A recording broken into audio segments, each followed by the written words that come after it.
વિરાટ 12% વધુ ખરીદારી અત્યારે થતી આપણને 2510ના લેવલ્સ જે છે ડેઝ હાઈની આસપાસ જ છે. કઈ રીતે એક અપ્રોચ અહીંયા હોવો જોઈએ એશિયન પેઇન્ટ્સ પર? એશિયન પેઇન્ટ પણ અત્યારના ઘણા સારા લેવલ પર ટ્રેડ થતો જોવા મળી રહ્યો છે. છેલ્લા ઘણા સમય પછી આપણને 200 દિવસની એક્સપોનેન્શિયલ મૂવિંગ એવરેજની ઉપર આપણને કારોબાર થતો જોવા મળી રહ્યો છે. એડિશનલી જે શોર્ટ ટર્મ મૂવિંગ એવરેજીસ છે એ અત્યારે નોર્ધન ડિરેક્શનમાં મૂવ થતી જોવા મળી છે. મિડ પોઈન્ટ પાસે આરએસઆઈ પર સપોર્ટ લીધા પછી કાઉન્ટર પોઝિટિવ નોટ પર ટ્રેડ થતો જોવા મળી રહ્યો છે. તો ઘણા બધા ફેક્ટર્સ છે જે અત્યારે દર્શાવી રહ્યા છે કે એશિયન પેઇન્ટમાં કદાચ આપણને પોઝિટિવિટી બનતી જોવા મળી શકે નિયર ફ્યુચરમાં.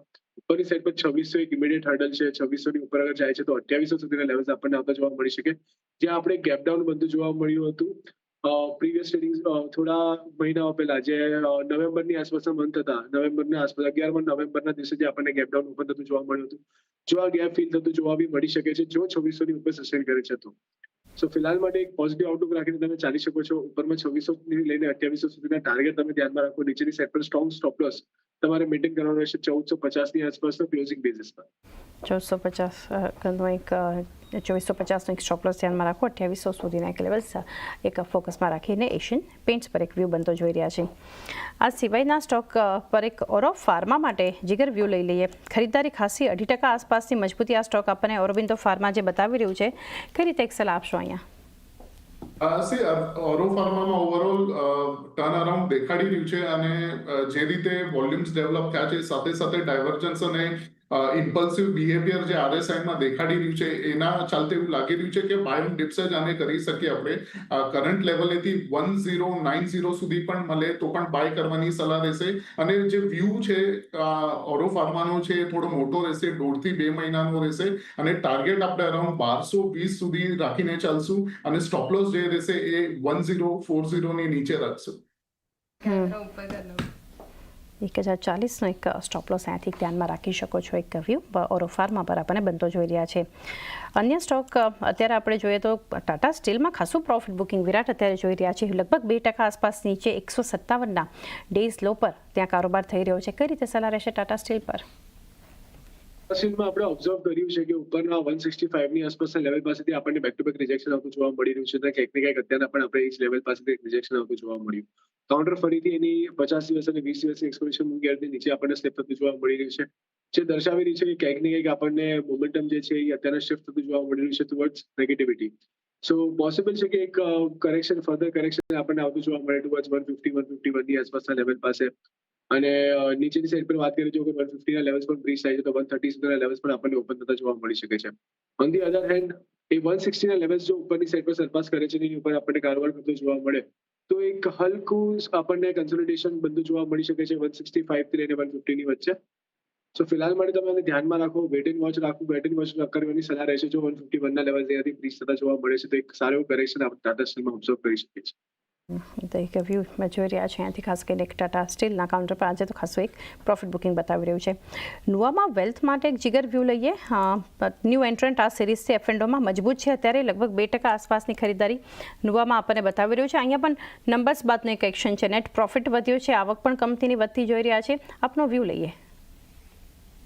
નુવામાની અંદર ઓવરઓલ જે રીતે સ્ટ્રક્ચર ક્રિએટ થયું છે બેઝડ ઓન અવરલી ચાર્ટ એ ડેફિનેટલી લુક્રેટિવ લાગી રહ્યું છે. સાથે સાથે જે ડેલી ચાર્ટ જે છે એમાં જે મંથલી પીવટ્સ જે છે ફ્લોર પીવટ ત્યાં આગળ મેસિવ સપોર્ટ લીધો છે. લેવલ્સ છે 6750ના, એના પછી રિવર્સલ દેખાડી રહ્યું છે. એટલે ડેફિનેટલી આને બાય ઓન ડિપ્સ આપણે રાખી શકીએ છીએ.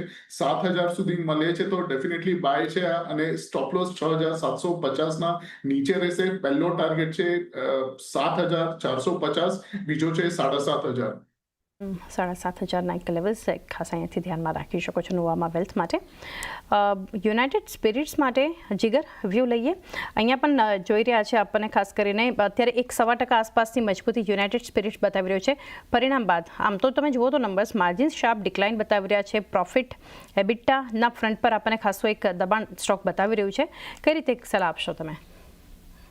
યુનાઇટેડ સ્પિરિટ્સમાં એક મેસિવ કરેક્શન જોયું છે 1650 થી લઈને ઓલમોસ્ટ 1280 સુધી અને કરન્ટલી છેલ્લા 3-4 દિવસથી અગેન જે મંથલી પીવટ છે ત્યાં આગળ બેઝ ક્રિએશન છે. સાથે સાથે ડાયવર્જન્સ પણ દેખાડી રહ્યું છે અને વોલ્યુમ્સ જે છે એ ડ્રાયઅપ થતા દેખાડી રહ્યા છે સેલિંગ વાળા. એટલે ડેફિનેટલી અહીંયાથી એક બાઉન્સ જોવા મળી શકે છે. આપણે બાય કરવાની સલાહ રહેશે. સ્ટોપ લોસ 1270 ની નીચે રહેશે અને ટાર્ગેટ રહેશે 1380 નો.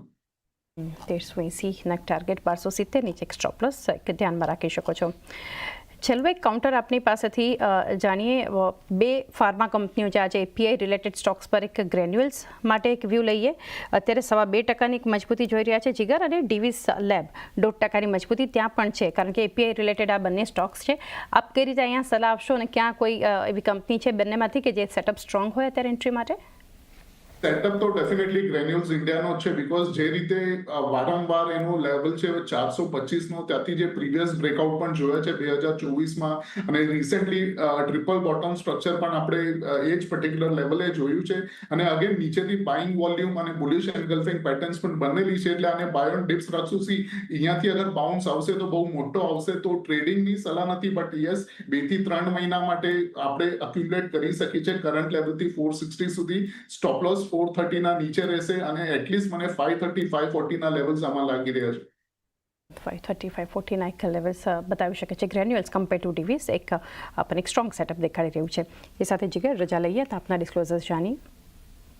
આપણે જે પણ સ્ટોક્સ ડિસ્કસ કર્યા, ટાટા ટેક, ડીમાર્ટ, એ અમે ઓલરેડી ક્લાયન્ટને રેકમેન્ડ કર્યા છે. એમાંના મારી કે ના કોઈ એસોસિએટની પોઝિશન છે. Thank you. જી જીગર, આપનો પણ આભાર અમારી સાથે જોડાઈ ખાસ માર્કેટ પર ચર્ચા કરી. આગળ નજર કરીએ તો મુથુટ ફિનાન્સ અને જ્યુબિલન્ટ ફૂડવર્ક્સ Q1 નંબર્સ બાદ જે એક્શન બંને સ્ટોક્સમાં જોવા મળી રહી છે એના પર આપણે ડિટેલ્સ જાણીએ. આપણી સાથે જોડાયા છે સહયોગી શ્રદ્ધા પરસાનિયા. શ્રદ્ધા, ગુડ મોર્નિંગ. કઈ રીતે જોઈ રહ્યા છે બંને કંપનીઓના નંબર્સ અને શું એક્શન છે?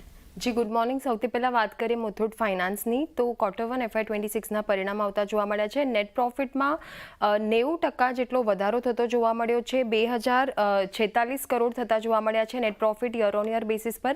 નેટ ઇન્ટરેસ્ટ ઇન્કમની વાત કરીએ તો અહીંયા પણ 51%ની અપસાઇડ જોવા મળી રહી છે. 2305 કરોડની સામે 3473 કરોડ થતા જોવા મળ્યા છે. લોન AUMમાં પણ 44%નો વધારો જોવા મળ્યો છે.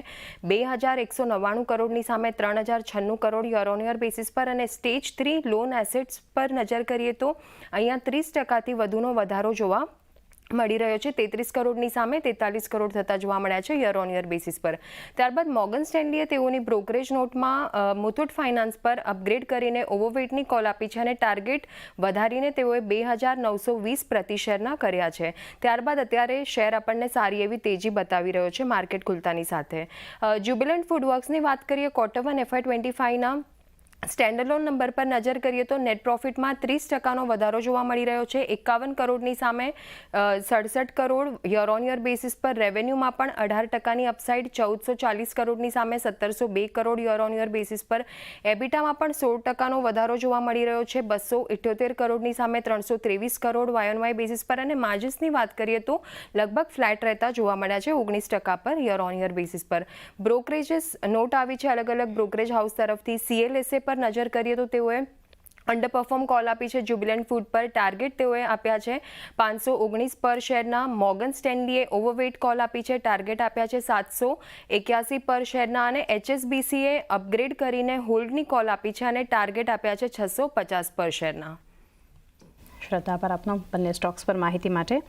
તો ખાસ કરીને જે ચર્ચા વિરાટ આપણે કરી છે ઓલરેડી શોમાં, મુથુટ માટે તો આપણે કરી છે, પરંતુ એક જ્યુબિલન્ટ ફૂડવર્ક્સ માટે આપણી પાસેથી પણ વ્યૂ લઈએ. નંબર્સ બાદનું એક એક્શન જે સ્ટોક અત્યારે બતાવી રહ્યું છે, કઈ રીતે આપ સલાહ આપશો? અહીંયા શું આગળ એક સ્ટ્રેટેજી હોવી જોઈએ? જ્યુબિલન્ટ ફૂડવર્કની વાત કરીએ તો સારા લેવલ્સથી આપણને બાઉન્સ આવતું જોવા મળ્યું. ઉપરના લેવલ્સ આપણને ઓપન થતા જોવા મળ્યા, અને ત્યાંથી આપણને ફરીથી એક રિજેક્શન બનતું જોવા મળી રહ્યું છે 670 ના હાઈ માર્યા પછી. ક્યાંક ને ક્યાંક હાયર લેવલથી પ્રેશર ડેફિનેટલી આપણને અહીંયાથી બધું જોવા મળી રહ્યું છે. જો અહીંયાથી આ લેવલ્સ આપણને સસ્ટેન થતા જોવા મળે 660 670 ની આસપાસના લેવલ જે છે એ અગર સસ્ટેન થતા જોવા મળે છે તો કદાચ આપણને એક સારો એવો બાઉન્સ બનતો જોવા મળી શકે. 725 ના લેવલ્સ માટે 725 ની ઉપર જાય છે તો 800 સુધીના લેવલ્સ પણ જ્યુબિલન્ટ ફૂડવર્કમાં બનતા જોવા મળી શકે છે. ઓન ધી અધર હેન્ડ, અગર જો આપણને 670 ની ઉપર સસ્ટેન થતું નથી જોવા મળતું કે આ રિજેક્શન આપણને યથાવત રહેતું જોવા મળે તો નીચે 625 સુધીના લેવલ્સ છે જે આપણે એક સપોર્ટ બનતો જોવા મળી શકે છે. તો ફિલહાલ માટે તમે આને વોચમાં રાખવાની સલાહ રહેશે. કોઈ ડિસાઇસિવ મુવમેન્ટ આવે છે 670 ની ઉપર તો ત્યાં તમે લોંગ પોઝિશન ક્રિએટ કરશો. તો એક વ્યૂ